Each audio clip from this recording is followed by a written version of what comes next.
All right, welcome back. In case you're just joining us, it's time for our conversation right now. Johnson Chukwu, the managing director at Cowry Assets Management, is our guest today. He is like a regular guest.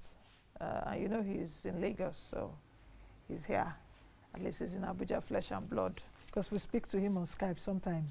Welcome, Mr. Chukwu. How are you? Thank you. I'm good. Thank you for having me. Yes. How is Lagos? Eko ni baje. Is it still Eko ni baje? Or? Well, it done, Bajo. We've been dealing with flood. I wonder what the governor will say now. Well, the governor had declared a state of emergency. Yeah, on the roads. On the roads, and but he did say that. Sorry, I'm taking, but it's still state of affairs, state of the Lagos economy. Because Lagos is the biggest. Is it not the biggest economy on Africa? It's the biggest. Yes. I mean, as a city state. Yes. As a city state, it's the biggest economy. In terms of, if it was to be a nation, it would have been the 5th largest economy in Africa. But as a city state, it's the biggest economy. Yes, I'm not sure about comparing Lagos to Johannesburg, but I think Lagos is bigger than Johannesburg. Yeah, and Lagos is one of the worst states, one of the worst cities to live in. It's not me. Go and check your data. I don't know where you're getting your data. This time, it's one of the worst cities on this to issue, live in I align with the president's position. That we shouldn't rely on foreign data. Oh, okay. We'll come to that in a bit. Let me put it down so that I don't forget that aspect. But let's talk about Lagos a bit more.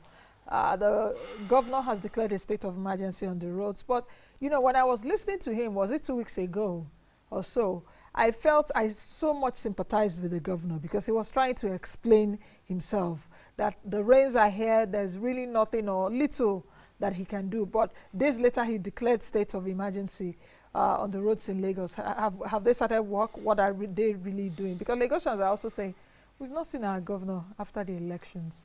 Okay, let me give you my perspective to this issue. I think the governor has to involve a process of fixing the roads. There's a Ministry of Works. The Ministry of Works, similar to what you have, where you have FEMA, Federal Emergency Maintenance Agency. We should have something similar to that in Lagos, where the Ministry of Works can actually do some basic remedial jobs on the roads. There are some little potholes that they are allowed to develop into craters. I'll give you a classical example. If you are going to Maryland, just around Anthony, on the service lane, there is a small pothole that has evolved into a crater. And they've been watching it. People in the Ministry of Works pass through that place, and they have not done anything. If you are coming into Maryland and you're driving during the peak hours, evening peak hours, you could actually spend 1 hour just to cross that little bottleneck. If you go to Ahmadu Bello Way, there are several potholes that a Ministry of Works can fix in 30 minutes. So you don't need to declare a state of emergency. There must be a process put in place by the government that the Ministry of Works should have capacity to do remedial works on the roads. And there are people who should be responsible for certain areas. They should be, people should be assigned areas that if you have potholes in those places, you hold them responsible. It shouldn't be the governor should come all the time, and the governor does not have to go from one nook and cranny of the state. The state Ministry of Works should have road maintenance officers or supervisors assigned to different regions or areas of the state who should make sure that when there are potholes, that they are fixed. It doesn't take so much to fix a pothole, but when you allow it to develop into a crater, it becomes a problem. And what has happened is, even in the rainy season, the road in my village was asphalted during this rainy season. At the peak of the rainy season, the contractor continued to work. So you can't be an excuse. There are periods when it's not raining, you can fix minor problems. But the problem we have here, we allow these things to fester and develop into craters. Isn't it also a failure? I don't want to say perhaps failure of institution, and also failure on the part of leadership. What is leadership? You see, that's why I'm putting it on the doorsteps or the footstep of the governor. Clearly, the Ministry of Works is not alive to its duties. The structure of that ministry, the bureaucracy of that ministry should be such that you have that mechanism that it should respond to issues. The other aspect, when you talk about leadership failure, is the local governments. They are local government chairmen, they are councillors who are responsible to different restricted councils. So what are they doing? When pothole develop in their area, how do they report that? There must be people who are responsible for doing very minor things. In other countries, you don't see potholes because it's not that they don't ever develop. And you see them even working in the night, yes, you know? they are fixed. And if you fix them timeously, you will not have them as an issue. I remember one particularly embarrassing situation. Sometime in 2008, I brought in from foreign investors to the country. And they were staying at Sofitel in Ikoyi. And they drove from my office to Sofitel. On Kingsway Road, Aferiwani Road, they saw massive craters around the NNPC filling station just by Ikoyi Club. They started laughing. I asked them, what are you guys laughing? They said they can't believe this. That this is a major role. That's the foreigners, the foreign investors. That they were told about these things and they couldn't believe they would see it within Ikoyi and VI. And it wouldn't take, I'm talking of something that may have cost the local government about 50,000 to fix. But everybody saw it, left it, and it festered and developed in the crater. Now, isn't it the symptom of a larger problem? Just like I always say, and I think I've been saying it now for the past few weeks, in terms of the economic dysfunctionality, because everything affects us, really.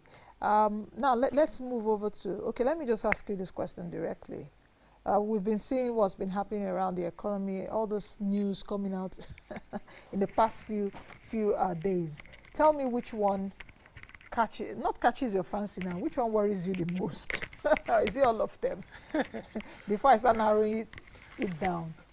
Nancy, for me, the challenge you have in my quiet moments, which the earlier hours of the day are my quiet moments, you find out that I don't take calls because some people start calling you by 5 a.m. I will normally wake up by 4 a.m. And sometimes... So when do you sleep? Sorry. Don't start any pontification of the need to sleep several hours. Don't worry, when we die, there will not sleep. Sleep. You know, but sleep is also essential. Have you read this woman's book? The editor-in-chief, okay, she used to own Washington Post, Huffington Post. Anyway, that's a topic for another day. So back to the question is that 2 nights ago, in those quiet moments, I was just ruminating over Nigeria's challenges, and I felt that we are actually retrogressing in all facets of human endeavor. And actually is of great concern to me. The areas where you are seeing progress are the progress that are kindly forced on us by advancements in technology. There is nothing we are doing systemically to improve the different aspects of human life or human existence in this country.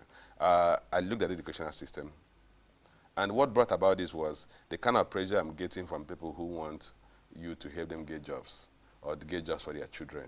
And I looked back at when I graduated. The time I graduated, I had more than 3 jobs waiting for me. I never applied to seek for a job for 1 day. Right from my service year, I was retained in the where I served, in the bank where I served. And at that point, I was getting other offers. I had to choose between several offers.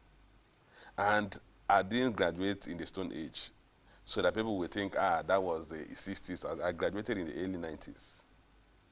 So fast forward to today, youth corpers do not have any sense that they will get jobs. Even people from very high-heeled families are begging to get opportunities to work. Even after schooling in the so-called Harvard and Stanford and Co., they still come back. In terms of opportunities for self-actualization as a country, we have narrowed it to such an insignificant level. Now look at the educational system.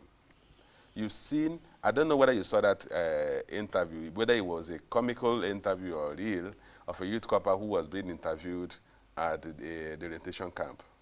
If you saw it, I want to believe, I pray that it was a comedy. Because if it was not a comedy, then they were in a state of calamity. If you see the kind of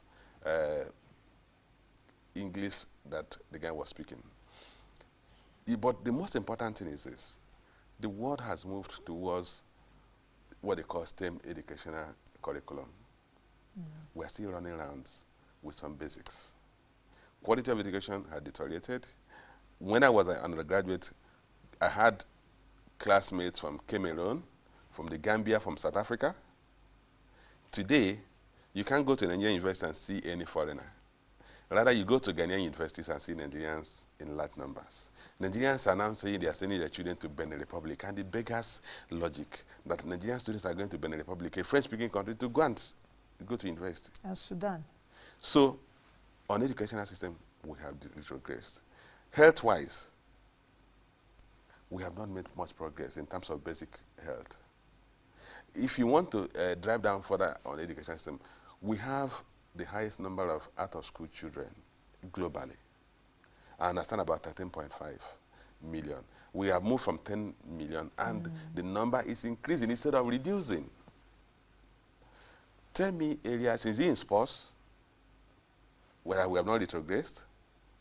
Nigerians used to do the sprint in Africa. The likes of the era of Chidi model. Chioma Jumwa. Yeah. So where are we in that area? Because of economic... Football days, canoe and Thank you. So, I felt so sad that morning. I said, look, we really need to understand that we are in a state of emergency, and those in positions of authority should recognize this and act fast before this system will unravel. So, to talk about specifics, it's all entire gamut of social and economic life that keep everybody who means well for this country worried. That gives you sleepless nights. I'm developing gray hairs, not because I'm public service, but you get a lot of pressures from people, families, friends, relations. I was in Transcorp last night.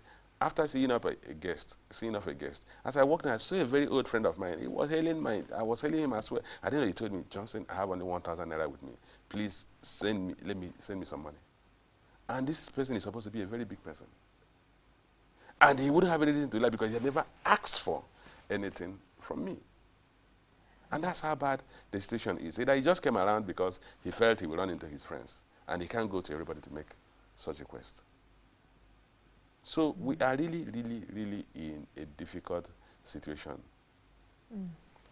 You know, for me, it's, I also reminisce around what is happening in the country, and I'm really, you know, I always say sometimes you just remember, and like I said on the show yesterday, there's nothing to pretend about.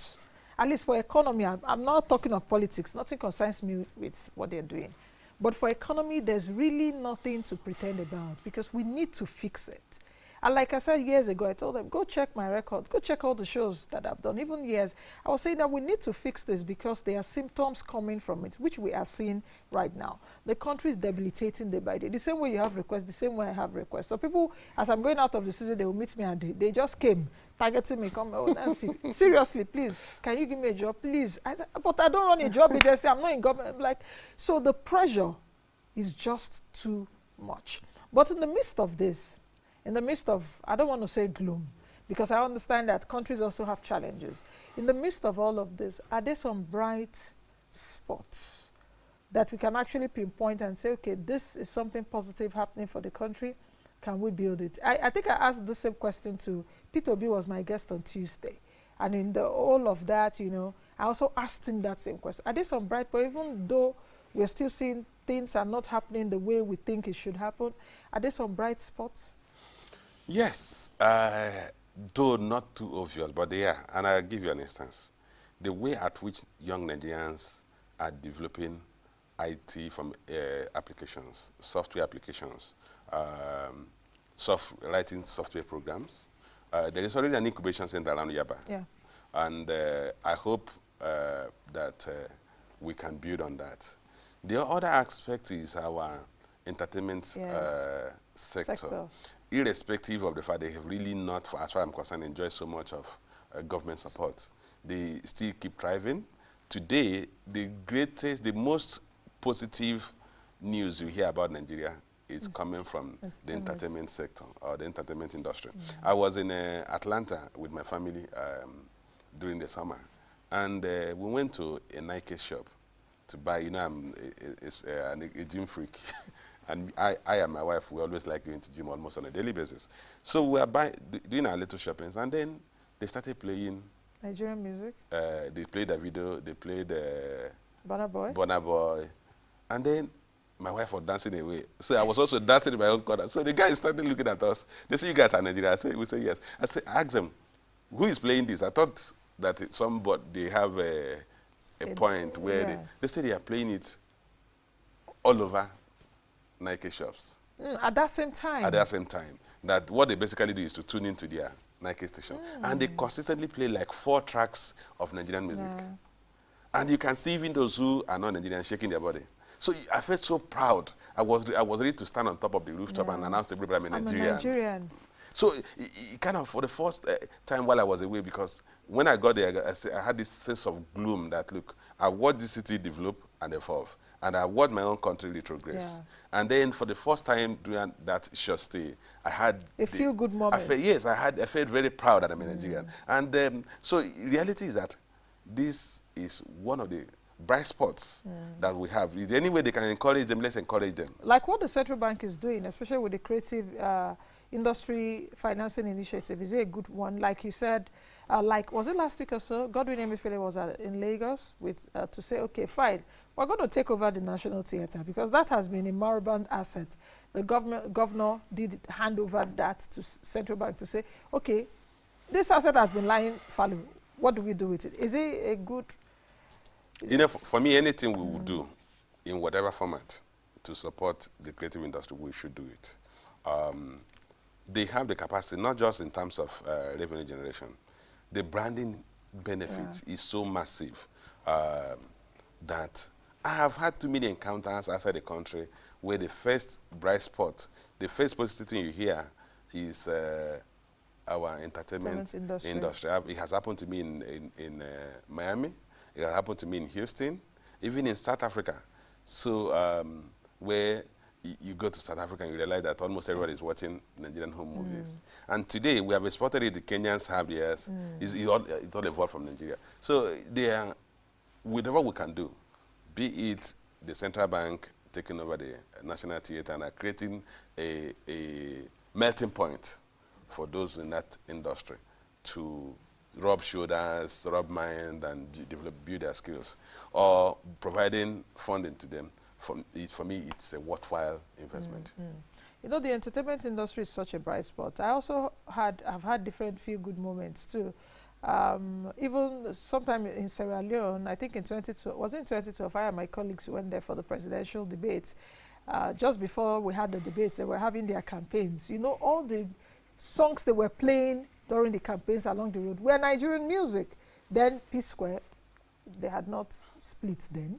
You know, the twins, like, oh, do me, I do you. I was like, why are you people playing? They said, oh no, that we like with their Creole language, and oh, we like it, we like dancing to it, and all of that.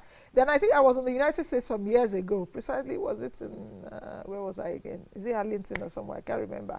Around the Washington D.C. axis. At the reception, I just came out from Altera. Do you know what I heard? Two-Face, you are my African queen. Yeah. And I was like, why are you playing? They said, oh, we love the music.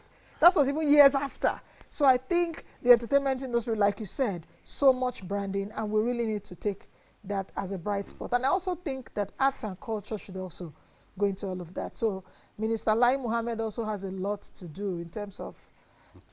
Anyway. Unfortunately, he has gone silent. I don't even know what to say now. But let's try as much as possible to create an enabling environment for those people to thrive. I tell some of my comedian friends, Trevor Noah is a big export for South Africa. He's anchoring a very, a very big show in the United States. And I was speaking to my comedian friends just a few days ago. I said, anything you guys can do to create that atmosphere so that we can also have comedians that are being exported, please do that. Anyway, you know, we're talking about different issues. Let's take a look at the border closure. What's up? What's your view? You know, my take on the border closure is an ad hoc arrangement. It's, call it close to a panic measure. The government needs to evolve a permanent solution to the issue of smuggling, the ineffectiveness of customs, because that's basically what is happening. It's because the institution that is supposed to regulate the importation of goods and into the country is not effective that we're adopting. So it's not, for me, it's not a permanent solution. Today, we should evolve technologies to track goods coming into this country. And, but not only that, you also have to look at the multiplier, the unintended effect of the border closure. which are beginning to manifest in the economic space. You have seen inflation trend from 11.02% to 11.24%. I spoke with a friend of mine from Kano last night. When I said I went to see off a friend, it was actually the one I wanted to see off. And he was telling me that if you go to Kano, you will see a long queue of trucks that are supposed to carry plastic wares, some of the items that are produced locally to neighboring countries. They have all queued up to Jigawa, up to Katsina, trying to cross the border. Because the land border is also the only source route for export of even the few things we export locally. The Nigerian environment, the Nigerian economic space, does not have the wherewithal to export goods through the seaports, particularly some of those things that are produced locally. The challenge we have is that you really don't have there is no shipping line that has as its corridor, as its route, originating consignment from Nigeria to other countries.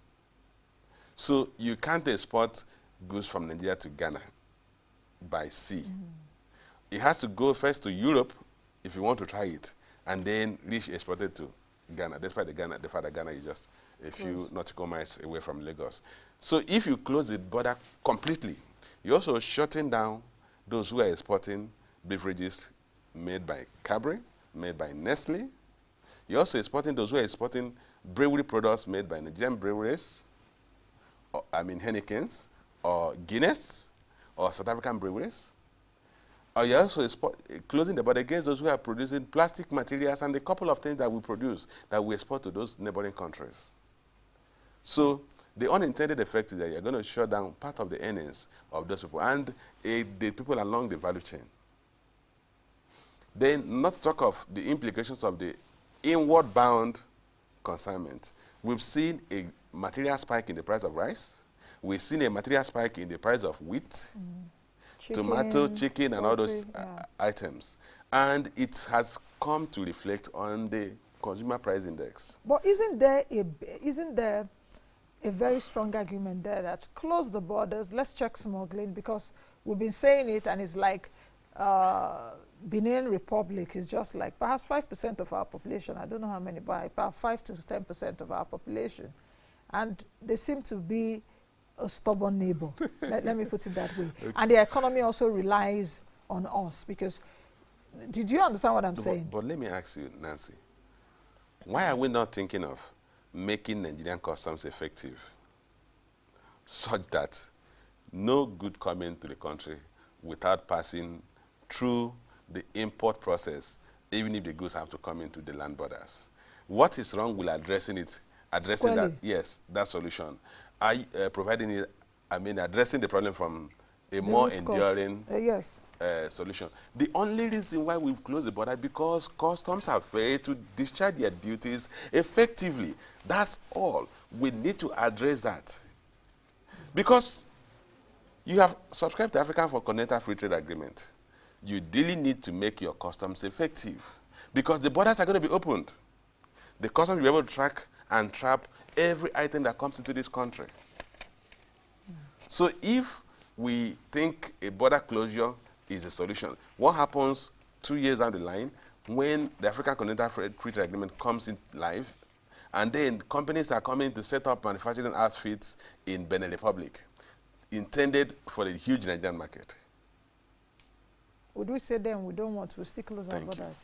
So the key thing is this: we need to address the bureaucratic failure, and that is the fact that our customs and as an organization has failed woefully in the proper discharge of their duties.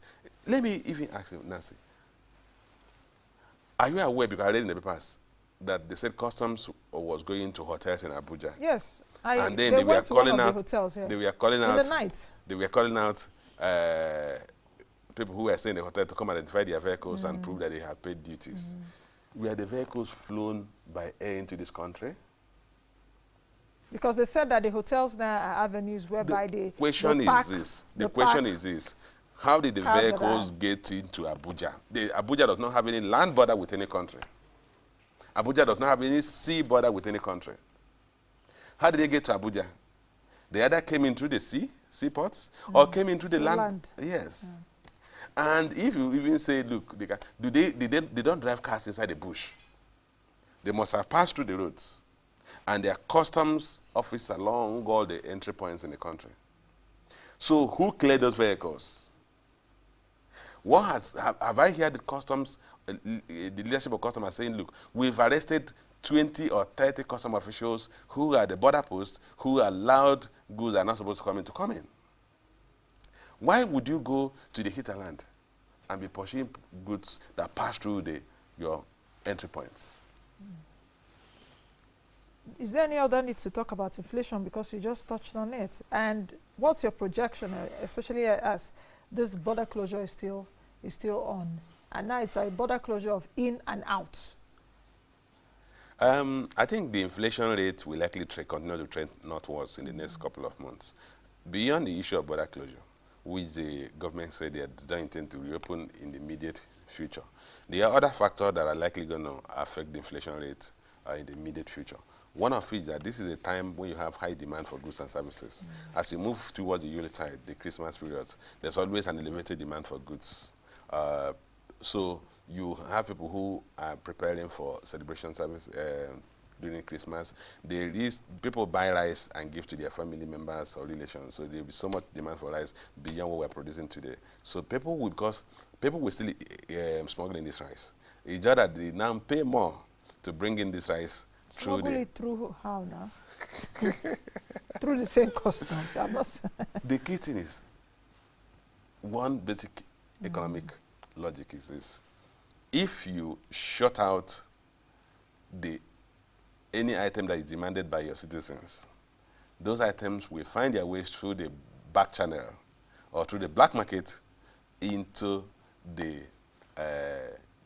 shops and kitchens of your citizens, unless there's no demand for that.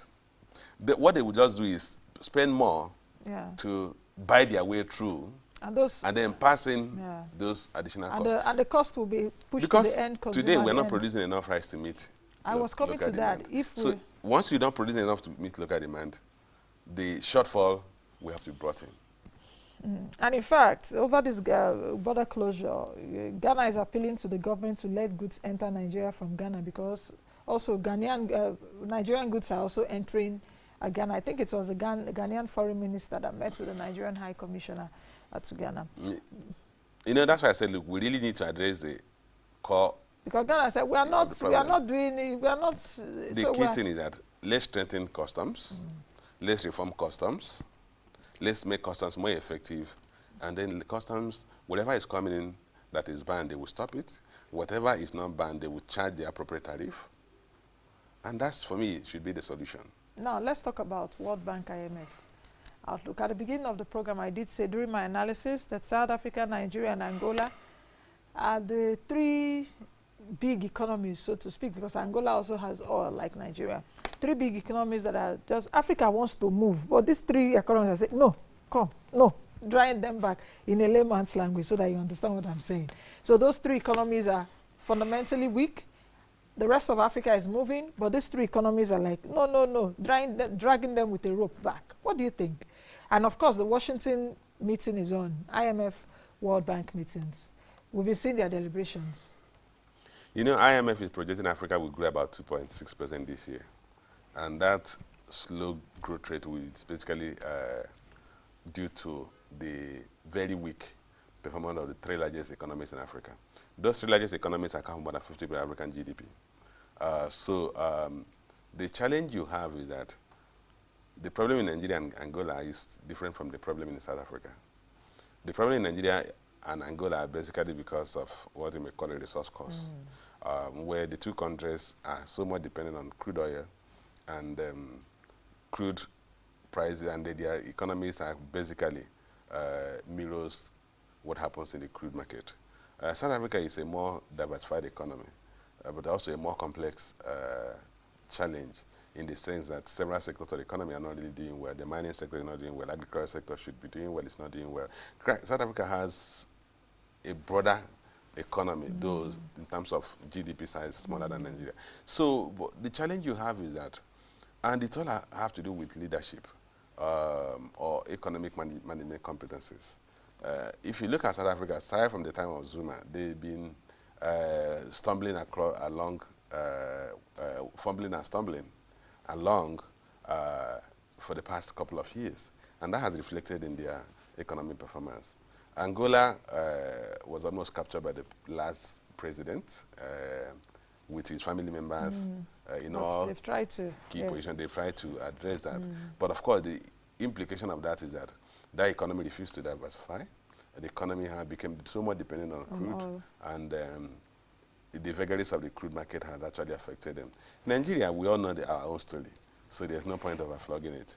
But the key thing is that an economy that with a population greater about 2.6, 2.7%, and is growing about 1.9% economic-wise, is a problem. And so what you see is that we are not just dragging down the African growth rate, we are also dragging down the living standard of our citizens. Because if your economy is growing at a rate below your population growth rate, what you are witnessing at the level of poverty will keep increasing, the standard of living will keep deteriorating, and that's the situation we found ourselves.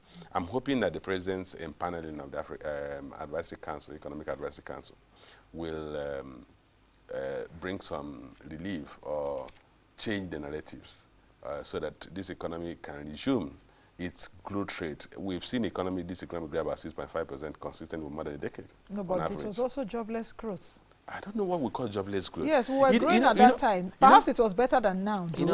But yes, we were still having unemployment. Poverty was still there. Let me tell you, so sometimes we need to separate politics from economic data.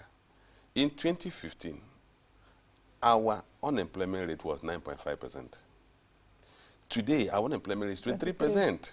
So if you talk of jobless growth, I don't understand what we talk about. Probably you think that because the economy was growing at an average rate of 6.5%, there was something Ngozi Okonjo-Iweala kept saying then, and look, you really need to first take out those who are already in the job market. And then also grow at the rate that you're not just cleaning up the people who are already in the job market, you're also creating enough opportunities for those who are coming into the job market. So compare and contrast that to the current situation. Your economy is growing at 1.9%. In 2016, your economy contracted by 1.58%. 2017, the economy grew by only 0.82%. You moved to 2018, your economy grew by 1.93%. And now, second quarter 2019, you are growing by 1.9%. All this while, all this data I'm read out, are all below the 2.6% your population is growing. At that time, even if the population was growing up by 2.6%, the economy was growing up by 6.5%. We were taking people out of unemployment market. It wasn't as fast as to completely create an environment where everybody had a job. I think what we really need is double-digit growth. And, you know, for me, it's also very sad. And when you think about the Nigerian economy, because I remember even years ago, when we were judged to be, the means, that was in 2010 or 2011. So, that projection was that, Nigeria, the means nation, away from the BRICS and all of that. But yet, see where we are today. But let's see if we can actually read a few comments coming through on Twitter. Our viewers are connecting with us. Omogbola says the FG must address the porosity of the borders. Nigeria has over 4,000 borders with no serious barricade. Go to the border states in the far north and see borders with only bamboo trees as demarcation. Nancy, we need to secure our borders if we move forward. He also went further to say, you said on this program that you bought banana imported from Cameroon. No, you didn't get me. I actually said that I wanted to buy banana, and the guy selling banana actually said, madam, buy this banana, it's imported, it's from Cameroon. I said, okay, because it's from Cameroon, I'm not buying that. I need Nigeria banana. So that's what I said. All right, Adeniji says the country's problem stems from structural issues. Nigerians focus too much on the FG rather than the local government and the state government. The LGs are the closest to the citizens, followed by the state government. The little things matter. I don't think they are actually little things. What do you think? Focus on the state governors. Okay, they are the rulers of their states, though, or leaders of their states. You know, when we started, we talked about Lagos state government. So it's not as if we are completely blindsided by the failings at the local and state government levels. But the key thing is that there are some of the things we discuss here which the state and local government have very little input. We talk about the macroeconomic policies. The subnationals do not have any role to play in defining the macroeconomic policies of the government. We talk about issue of insecurity. The subnationals have minimal role to play in addressing the issue of insecurity because they don't have their own police forces. So the key thing is that there are certain things that only the federal government can provide an enabling environment. And then we now look at how the states will also evolve to fit into those issues. Okay, this other person is saying, Nancy, your guest is right, or was right with what happened in Transcorp. Things are really hard, and big boys go there now to hustle. At least they will jam somebody who will part with money. It's a very sorry situation. Omodu Ako on Twitter says we need to grow our own economy. Hillary says Nigeria would have to increase her ability to create massive revenue base outside the scope of the oil sector that has minimal linkages with the mainstream economy. Non-oil sector potentials need to be fast-paced for massive impact as the economy is lagging behind. Mr. Chukwu, as we end this program, what should we end with? I think what we should end is we should copy a few of the things that other countries have done well. China, for instance, the Chinese government had repeatedly said that the growth that they saw of double digits in China was driven by infrastructure development. Today, we are not committing enough resources, and we have not even involved a framework that will ensure that resources go into infrastructure development. Without the appropriate infrastructure, Nancy, we will not develop this economy. Just in a few seconds before you go, our debt is continuously rising. 25 trillion naira. The government is borrowing for infrastructure, as they say. 25 trillion naira yesterday by DMO. How do we develop infrastructure if we do not borrow? And our capacity to borrow now is, you understand what I mean? Yes, quickly address that. Okay, the only way we can develop infrastructure, which I have emphasized repeatedly at different fora, is that we have to bring in private capital to build infrastructure. I was looking at figures today. The Ministry of Works said the amount devoted to road infrastructure in 2020 is 169.8 billion. It is not enough to complete the Lagos-Ibadan express road, not to talk of the several arterial corridors that have collapsed. And they are owing contractors. The question is this. If you continue to do the same thing time and time again, and you expect a different result, you will not get a different result. We have to evolve a framework to allow private sector capital to build under this infrastructure under public-private partnership, toll the roads, and then give them right of way along the corridors that those who are building motels, who are advertising, can actually pay to the concessionaires of those routes. And over a period of 20, 30 years, they recover their money. The infrastructure is there for all of us to use. And that infrastructure we need to catalyze economic growth. On that note, many thanks, Mr. Chukwu, for joining me. My pleasure. And go back to Lagos safely. All right, that's the much we can take on today's edition of the program. I've been speaking with Johnson Chukwu, the Chief Executive Officer at Cowry Assets Management. We've been looking at topical economic issues. I hope you learned one or two things from what we're saying. Thank you also for those to those that are actually sending us messages on Facebook and on Twitter. I'll see you all again tomorrow, God willing. Be the best you can be, but the change you want to see. I am Nancy Naji. Bye.